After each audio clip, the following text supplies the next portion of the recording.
have you ever wondered why you're actually here? What separates opposites from contradictions? And why is that exactly the key to true self-knowledge?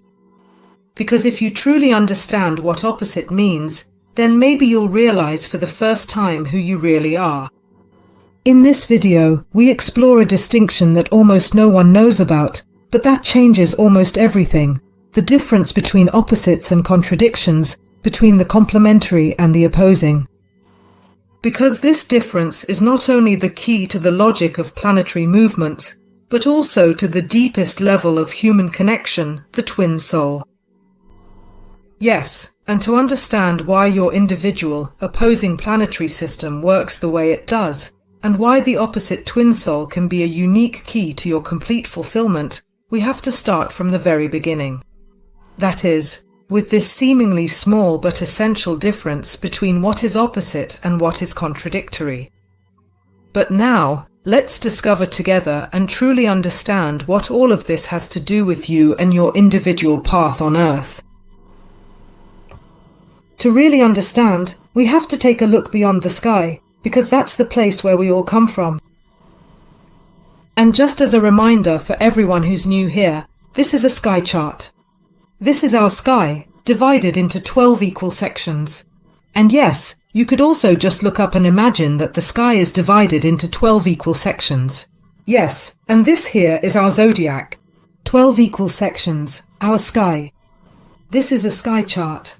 The sun is here in the center, and these are the planets orbiting the sun. Exactly. And now, to really understand, we have to go beyond the sky. And that's exactly where we're going now.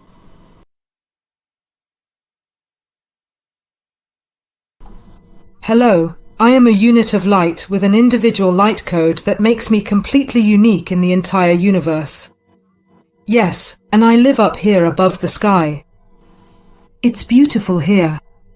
Everything is love and light, and we live here in eternal bliss. Well, there is just one thing that's a bit annoying. Namely, that I don't really get to experience this wonderful paradise myself, because I always and constantly forget everything. Yeah, I'm missing my own permanent consciousness. I may be fully in being, but not in consciousness. Unfortunately. And so I just somehow don't really experience all of this properly. Yes, but my dearest, unique unit of light, you could very well acquire this consciousness. Oh, really? Oh, may I introduce someone briefly?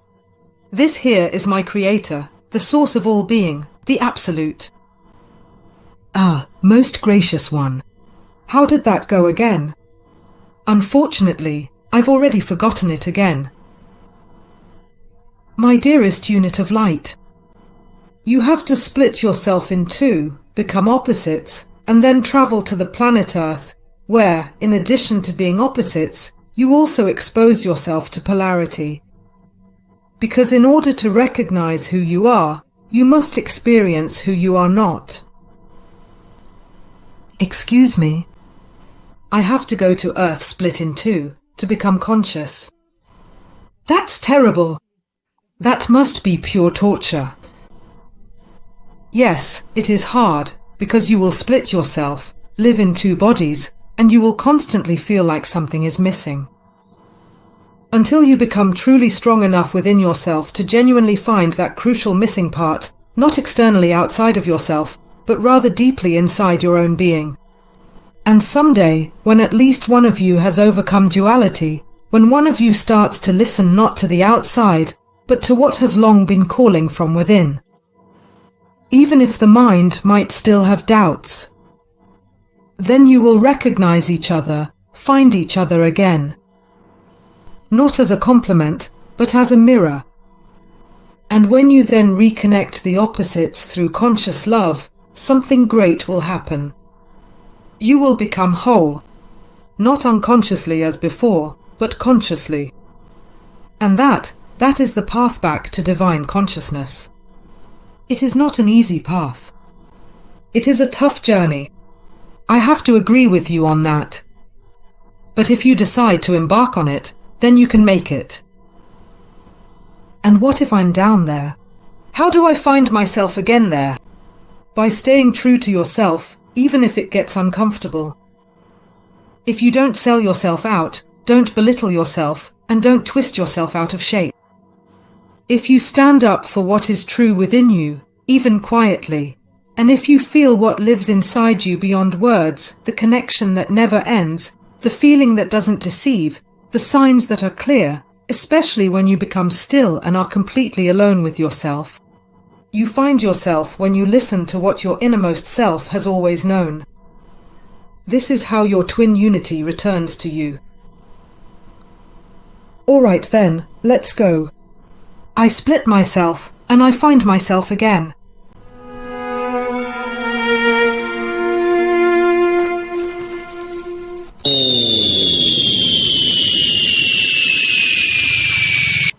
Yes, and now we have our newly divided and distinct unit of light here, which hasn't just become diametrically opposite simply because it has split, but now, on the broader planetary level, is also profoundly exposed to the inherent concept of duality, precisely because the powerful sun meticulously makes sure there is both a clear day and a distinct night, creating a continuous cycle.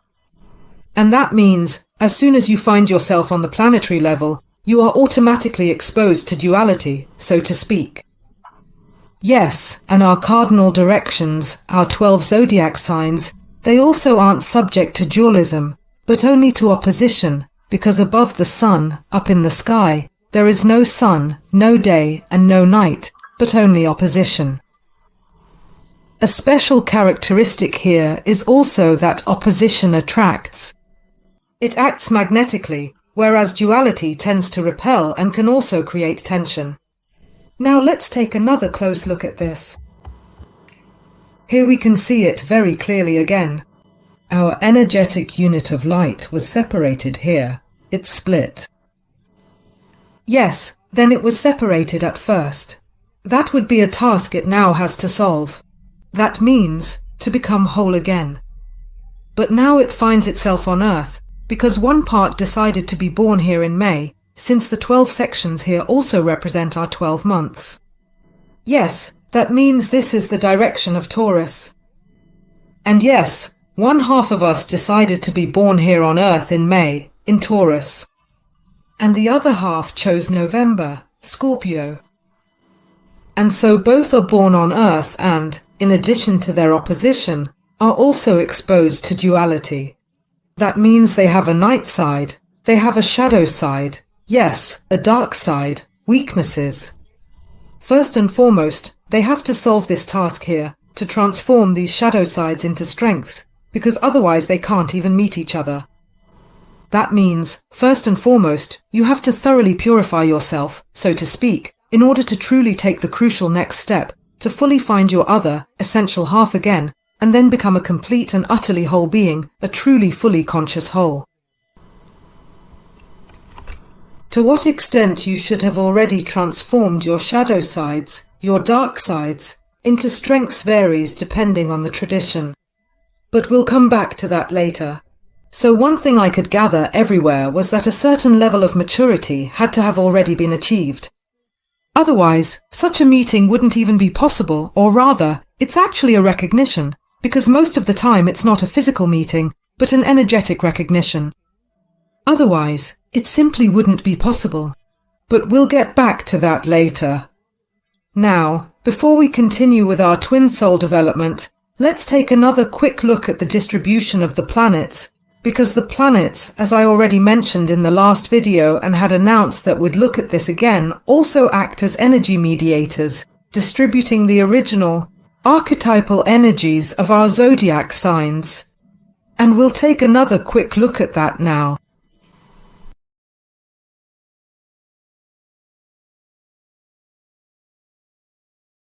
As already explained in video number 7, the true astrology or astrology basics, each of the 7 ancient main celestial bodies has a home in one or two directions of the sky, or rather, zodiac signs. As I said, I already explained that in another video, and I'll link that again below. Exactly, because the Sun is at home in Leo, The Earth is at home in Cancer, and the others each have 2 directions as their home. So, what happens now? Let's take the planet Mercury, for example, here in orange, and its main energy is the energy of Gemini and the energy of Virgo. A complementary energy, an opposite energy. Now Mercury moves, it doesn't just stay in its home, but it orbits the Sun and carries this energy around in a circle. And up to that point, it's the opposite. Complementary, Gemini, Virgo, complementary, opposite energies that belong together. However, with the night side, with the irradiation by the Sun, a night side is activated, and with that, these complementary energies become opposite. They are then, starting from this process, exposed to a dualism. In addition to being opposites, there is also the aspect of contradiction. And that's exactly what we'll be dealing with here in the future, the influences of the planets, how they carry energies around, and how these affect us. For that, let's switch once more to the geocentric view. That was the view with the Earth at the center, which we use in astrology because we live on Earth. So, now we're basically going one level lower, namely, onto the Earth itself. That's why we now have the Earth in the center here, and the celestial bodies are, so to speak, circling the Earth, so we can observe and understand it better. Of course, the calculations are exactly the same as if the Sun were in the center. Only the perspective changes so that we can understand it better. The same thing applies here, of course. We are exposed to duality and opposites, day and night. But it's not just that it manifests itself only through day and night, but of course also through fears, through the darker sides, through traumas. The range is really very broad. It depends on the individual. And yes, everyone has their own things to work through, their own dark side, however it may show itself. And most of the time, or often, it is also unconscious. Yes, and that's where the planets help, as they both carry energies around and also have certain connections with each other. That means there could be a time when these connections are present. During this time, traumas, fears, or encounters can occur more intensely, because this is favored here. You can see all of this in astrology, so you can recognize all of this if you know how to read your planetary connections, if you know what the planets mean and how they relate to each other. Now, in the last video, we looked at exactly where your planets are positioned. In which sign, in which energy quality. Wait, let me show it to the camera again real quick. Here's the horoscope. Of course you have your individual one. In the last video, we figured out the planetary signs, your own individual ones. Then you have the meaning sheet. There you had the symbols, you wrote them down, and you should have that list now. That means you know where your planets were at the time of your birth. And for everyone who just tuned in, check out the video below on how to create a horoscope, because in that one I guide you step by step through a super easy process that lets you create your own individual birth chart. You then print it out and have your own personal treasure map, which we'll be working with here in the future, so you can discover all your patterns, all your fears, and also all your hidden strengths. Yes, and for everyone who already has their planetary signs and their list, you'll see that your Sun, for example, is now located in one of these 12 sections. In my example here, the Sun is in Capricorn.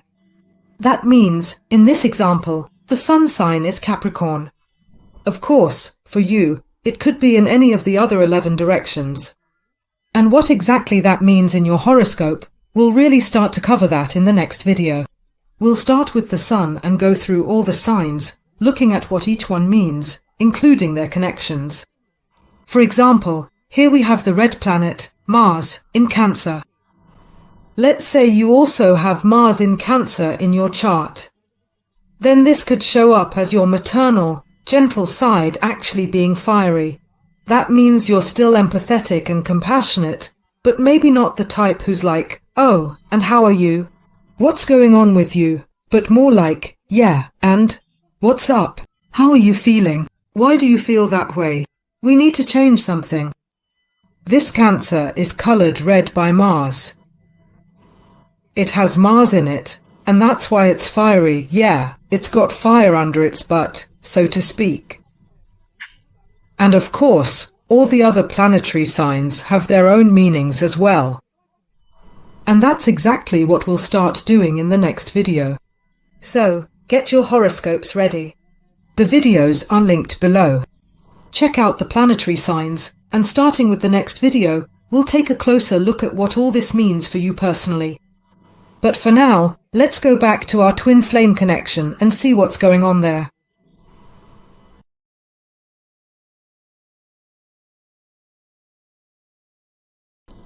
Yes, and our two massacred halves are now on Earth and, because of this separation, constantly feel alone, always sensing that something is missing, though they can't quite put it into words. One half tries to compensate for this feeling of utter loneliness by jumping from one relationship to another, always searching for salvation but never finding it in any relationship, while the other half distracts themselves with work and alcohol. And as if all of this weren't challenging enough, their oppositeness also comes into play, putting them through what are probably the toughest trials of their earthly existence. They are confronted with everything the world has to offer in terms of darkness, temptation, and moral pitfalls. Because both of them not only have to face their traumas, weaknesses, or destructive attachments, but also resist every form of temptation. Not selling out, standing up for their own values, behaving ethically even when that can sometimes be difficult. And above all, not lying to themselves, but being honest with themselves. Easier said than done.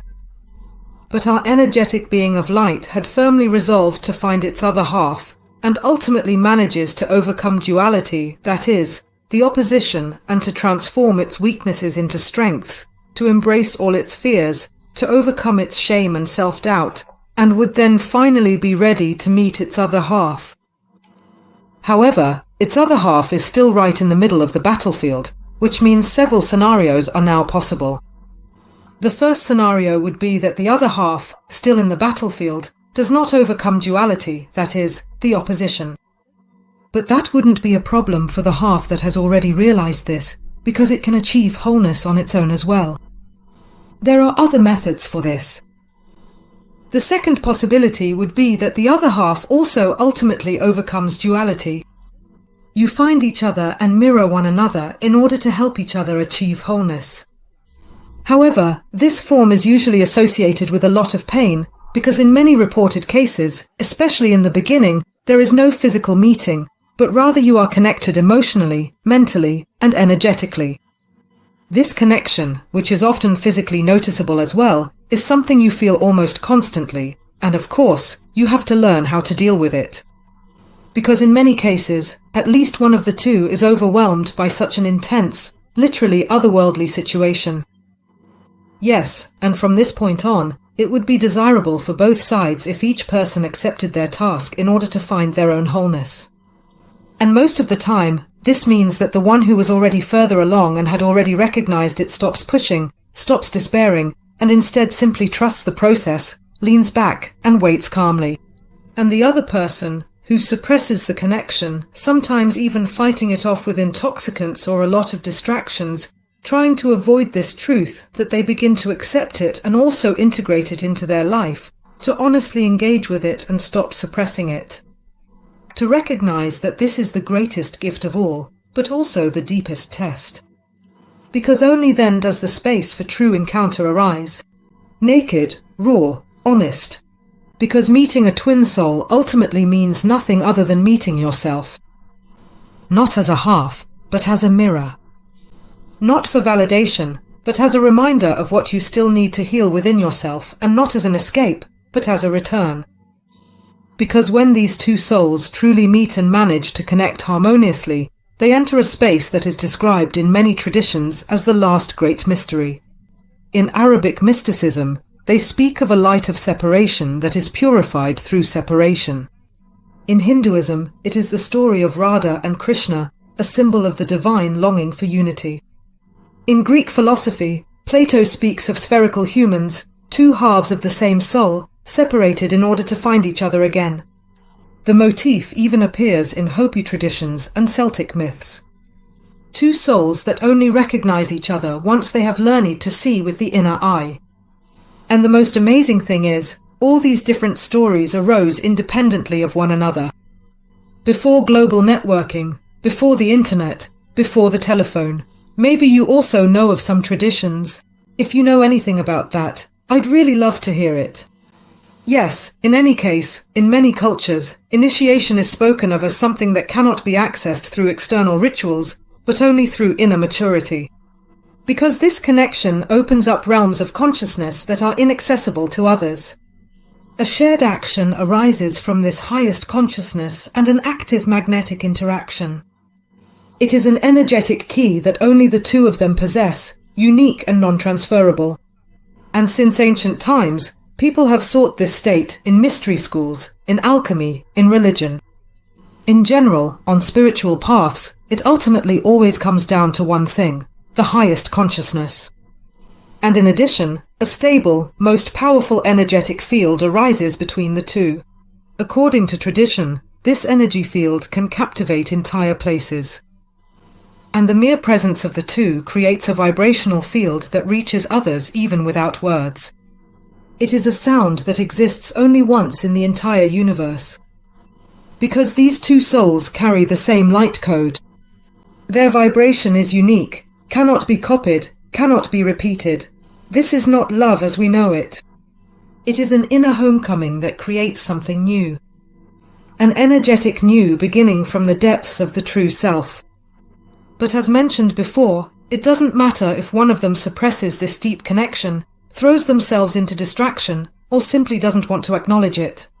Because the other person can still realize their unique opportunity to achieve wholeness and fulfill their soul's purpose on earth, regardless of a physical meeting.